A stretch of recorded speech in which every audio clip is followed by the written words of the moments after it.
হয়ে গেছে, আগুনকে কেউ দূষিত করতে পারে নাই। এই জন্য কেউ মারা গেলে চোখের মাঝে তুলসী পত্রটা প্রথম দেয়। বিজ্ঞান কারণ বললাম, ধর্মীয় কারণ, এই শরীরে তুলসী না থাকলে ভগবানের সেবায় সেটি অর্পিত হয় না, কোনদিন সম্ভব নয়।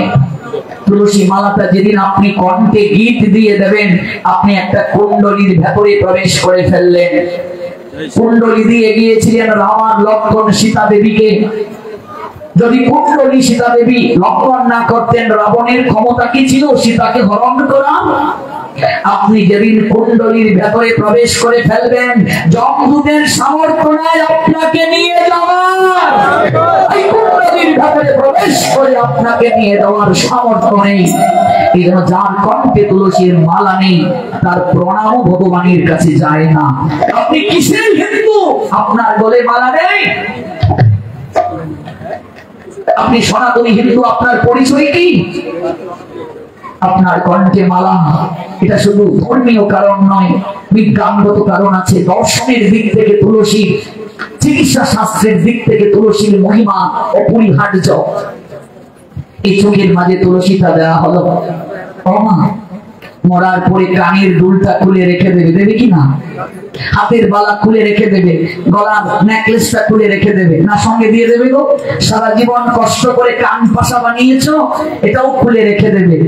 কিন্তু যার সঙ্গে যাচ্ছে তুলসী, বুকে হাত দিয়ে বলো তো, এই 3 বেলা আমরা কজন আছি এই তুলসীকে আমরা একটু প্রণাম দিই সকাল দুপুর সন্ধ্যা? এই তুলসীকে একটু পরিক্রমা কয়জন করি? প্রতিদিন কয়েকজন তুলসীকে স্নান করাই, অথচ এই তুলসী আমাদের সঙ্গে যাচ্ছে। মরার পরে 1000 টাকার নোট কিন্তু চুকে দেয়া হচ্ছে না গো। মস্তকের পাশে তুলসীর ভাণ্ডটা রাখা হয়। আমি এই প্রসঙ্গটা কোথা থেকে এলাম? বলেছিলাম ঘুমানোর আগে 5টা মিনিট চিন্তা করবে নিজের জন্য কি করলে। মনে আছে প্রসঙ্গটা? নিজের জন্য কি করলে? যে আমি দিনের করে বিয়ে বসেছিলাম তোমার মেসুর সঙ্গে, আমি 5 তলায় থাকি, এটা নিজের কর্ম নয়। এই বিষয়টা যখন এসেছিল আমি এত দূর গেলাম, আমি আবার মূল প্রসঙ্গে আসতেছি ফিরে। মরার সঙ্গে সঙ্গে মস্তকের পাশে একটা তুলসীর ভাণ্ড দেয়া হলো। নিয়মটা কি? দেখবে মস্তকটাকে শ্মশানের দিকে নিয়ে যাওয়া হয়, আর চরণটা থাকে বাড়ির দিকে। ধানের খই একজন চরণের দিকে ছড়িয়ে দেয়, মস্তকের দিকে তুলসীর ভাণ্ড থাকে। হরিনাম কীর্তন করে করে তাকে শ্মশানে নিয়ে যাওয়া হয়। একবার বলুন তো, ভাবুন তো, এই যে হরিনাম করে মরাকে নিয়ে যাওয়া হচ্ছে, মরার কানে কি হরিনাম যায়? এই হরিনামটা কি মরার জন্য না কার জন্য? আপনার বাবার শ্রাদ্ধে আপনি 16 প্রহর হরিনাম দিলেন, 10 গ্রামের লোক নিমন্ত্রণ করে খাওয়ালেন। আমার বাবাকে যদি আমি জীবন দশায় সেবা না করি, আমি যদি তাকে মাটিতে ঘুম পাড়াই, শ্রাদ্ধ বাসরে ব্রাহ্মণকে পালঙ্ক দান করলে কি আমার বাবা শান্তি পাবে? আমার বাবা জীবন দশায় তার আমি কোনো সেবা করলাম না, মরার পরে 10 গ্রামের লোক নিমন্ত্রণ করে খাওয়ালে আমার বাপের আপনার শান্তি পাবে? কে বলেছে এগুলো? এগুলো ভাওতাবাজি, এগুলো মনসান্তনা ছাড়া আর কিছু নয়।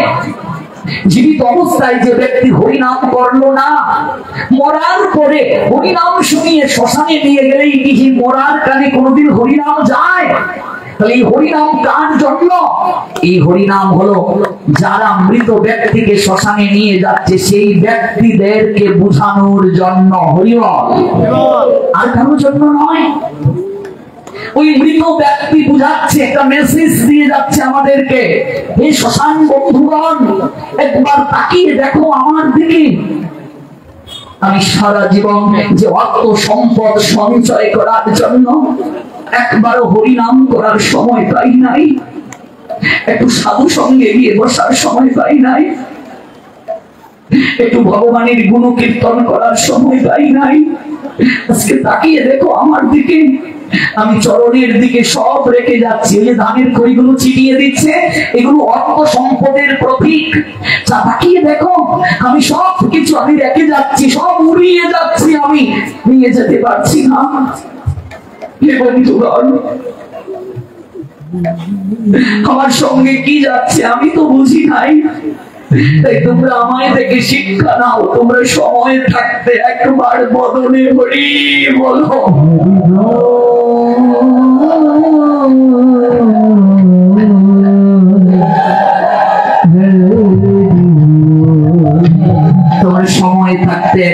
তোমার বদনে হরি বলো।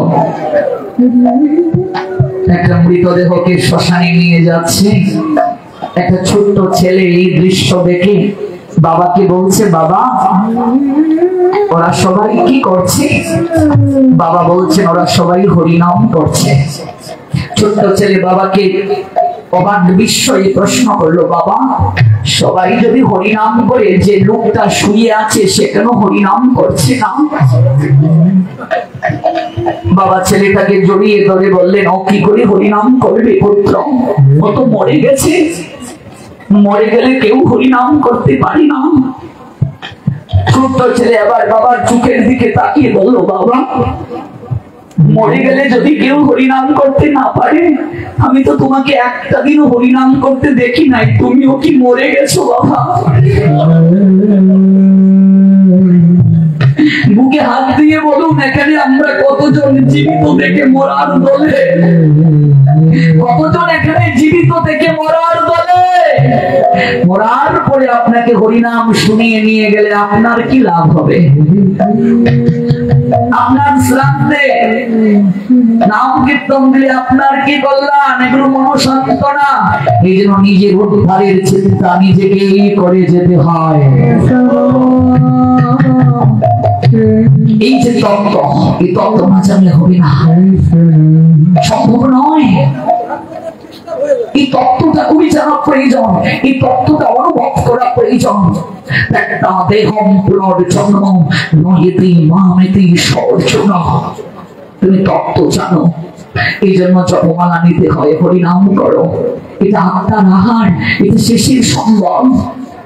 আপনার মাথা ব্যথা হলে ঔষধটা আপনাকে খেতে হবে, আপনার স্ত্রী খেলে হবে না, সন্তান খেলে হবে না। যে ব্যক্তি জীবন দশায় ধুতি পরলো না, দেখবে মরার পরে আমরা মরা বেটাকে স্নান করিয়ে ধুতি পরিয়ে নিয়ে যাই। মরাকে আমরা ফুলের মালা দিয়ে, ললাটে তিলক দিয়ে, বৈষ্ণব বেশে সাজিয়ে নিয়ে যাই। অথচ জীবিত অবস্থায় যে ব্যক্তি ধুতি পরে না, মরার পরে মরা বেটাকে ধুতি পরিয়ে হবে নাকি? আমি বলছি না যে মৃত্যুকারী ব্যক্তিকে ধুতি পরানো উচিত নয়, নিশ্চয়ই তাকে ব্রজের সাজে সাজিয়ে নিয়ে যাওয়া হয়, যে জায়গায় শুয়ে তাকে নিয়ে যাওয়া হয়। এটা হচ্ছে রথ, রথে করে নিয়ে যাচ্ছে কাঁধে চড়িয়ে। এই দেহটাকে ব্রজ সাজে সাজানোটাই সাধনার মুখ্য উদ্দেশ্য। এই জন্যই গুরু চরণে প্রার্থনা, দয়াল গুরু গো ব্রজের ভাবে সাজাও দেহ কাম। আমরা কতটা মূর্খ দেখুন, যে লোকটা মারা গেল তাকে আমরা স্নান করিয়ে নতুন কাপড় পরিয়ে শ্মশানে নিয়ে যাই, আর আমরা যারা সৎ কার্য করতে যাই তারা আমরা সেরা গামছা লুঙ্গি স্নান না করে শ্মশানে যাই। ভাবুন তো, অনুভব করুন তো, একটিবারও কি ভেবেছে? কখনো এই তত্ত্বটা হৃদয়ে জেগেছে? স্নান না করে কখনো দাহ কার্যে যেতে নেই। স্নান করে শুদ্ধ বসন পরিধান করে আপনাকে শ্মশান কার্যে যেতে হয়। পৃথিবীতে যত পুণ্য কার্য রয়েছে তার মধ্যে দাহ কার্যে অংশগ্রহণ শ্রেষ্ঠ পুণ্য কার্য। দুইটা জায়গায় কখনো উঁচু নিচু ভেদাভেদ নাই, সবাই সমান।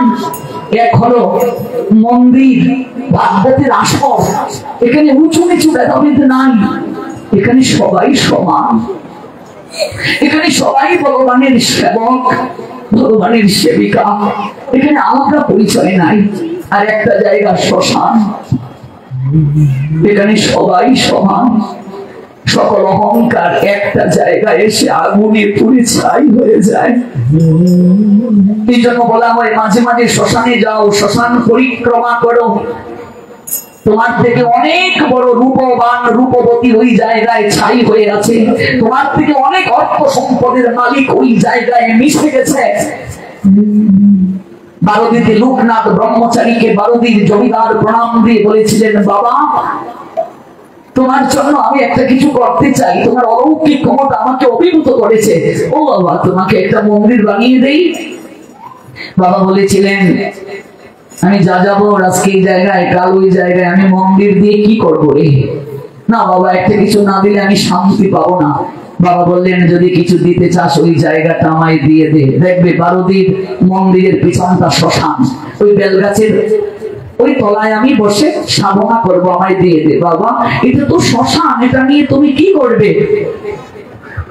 বাবা বলেছিলেন, ওরে মূর্খ, শ্মশানটাই তো ভজনের উৎকৃষ্ট জায়গা রে। দেবাদিদেব মহাদেব এই জন্য সাধনার জায়গা রূপে শ্মশানটাকে বেছে নিলেন।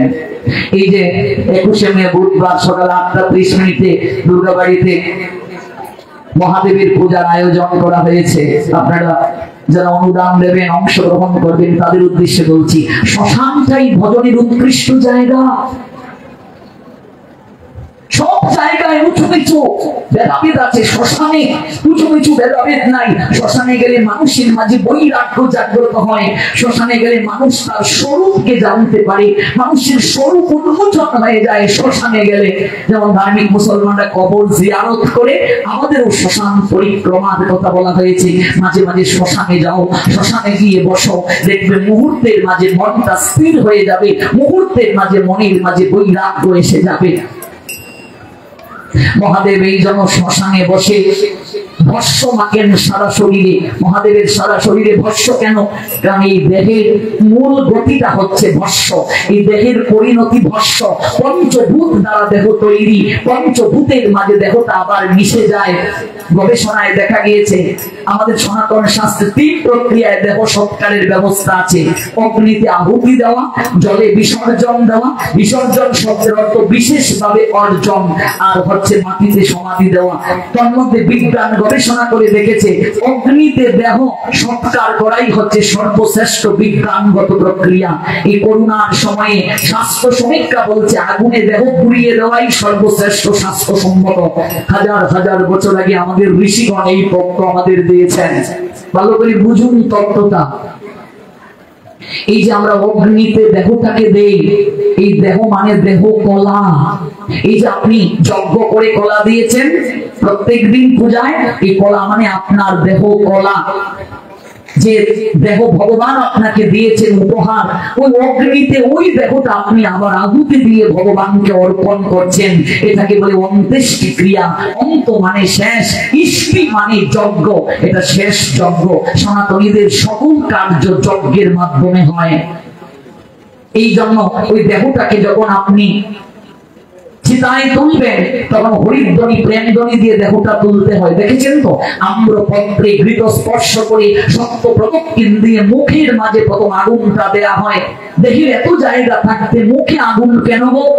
তার কারণ হচ্ছে মানুষ সবচেয়ে বেশি পাপ করে এই মুখ দ্বারা। মানুষ 3টা প্রক্রিয়ায় পাপ করে, দেহ দ্বারা, মন দ্বারা, বাক্য দ্বারা। পৃথিবীতে যত সংঘাত হয়েছে, যুদ্ধ হয়েছে, সংসার ভেঙে গিয়েছে, খুন হয়েছে, একমাত্র মুখের কারণে।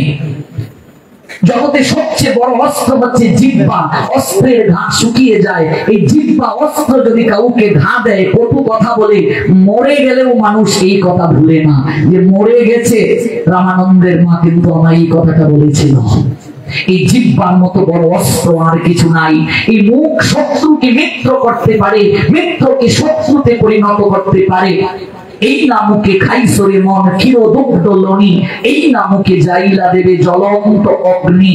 অগ্নি মুখে দিয়ে একটা মন্ত্র বলা হয়, মন্ত্রের বাংলাটা হচ্ছে অগ্নিদেব। জেনে না জেনে তিনি কত পাপ কার্য করেছেন। এই মুখ দিয়েছেন ভগবানের কথা বলার জন্য। এই মুখ দিয়ে আমরা প্রসাদ গ্রহণ করব, জিহ্বা দ্বারা আস্বাদন করব। এই আমরা মুখ দিয়ে অখাদ্য খেয়েছি, কুখাদ্য খেয়েছি, বিড়ি সিগারেট খেয়েছি, মদ খেয়েছি, গাঁজা খেয়েছি। এই মুখের সৎ ব্যবহার করতে পারি নাই, তোমার গুণকীর্তন করি নাই। পৃথিবীতে মানুষ ব্যতীত যত জমিতে তুমি পরিভ্রমণ করিয়েছ, কোন জমিতে তুমি এত সুন্দর বাক দেও নাই, কথা বলার শক্তি দাও নাই, তোমার গুণকীর্তন মহিমা করার শক্তি দাও নাই। একমাত্র মানুষ জন্মে দিয়েছ চলার শক্তি, বলার শক্তি, কিন্তু এই মুখ দ্বারা তোমার গুণকীর্তন করতে পারি নাই। হে অগ্নিদেব, জেনে না জেনে আপনি তাকে গ্রহণ করুন।